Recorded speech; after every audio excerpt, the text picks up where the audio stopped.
നിങ്ങളുടെ കയ്യിൽ വാച്ചുണ്ടോ? സമയം ഇപ്പോൾ നമ്മൾ സാധാരണ സമയം നോക്കുമ്പോൾ ആകെ 2 സൂചിയിൽ നോക്കുക. ക്ലോക്കിലൊക്കെ നോക്കുമ്പോൾ മണിക്കൂർ മിനിറ്റ് മാത്രം നോക്കുക. ഇപ്പോൾ 12:45 45.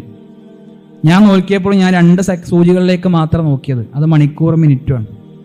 അവിടെ മറ്റൊരു സൂചി അങ്ങനെ കറങ്ങുന്നില്ല. നമ്മൾ അതിനെ പരിഗണിക്കാറില്ല. ക്ലോക്ക് പോലെയാണ് കുടുംബം. അതിലെ മണിക്കൂർ സൂചി എന്ന് പറഞ്ഞാൽ നിങ്ങളുടെ ഉമ്മയാണ്. അതിലെ മിനിറ്റ് സൂചി എന്ന് പറഞ്ഞാൽ നിങ്ങളാണ്. പക്ഷേ ഇത് രണ്ടും കൃത്യമായിട്ട് ഇങ്ങനെ ചലിക്കാൻ ഒരാൾ വിശ്രമമില്ലാതെ ഓടിക്കൊണ്ടിരിക്കുന്നുണ്ട്. നിങ്ങളുടെ ഉപ്പയാണത്. ആ സെക്കൻഡ് സൂചി നിന്നാൽ കുടുംബത്തിൻ്റെ എല്ലാ താളവും തെറ്റും. അതുവരെയും നമ്മളറിയാത്ത വേദനകൾ മുഴുവൻ നമ്മൾ അറിയും.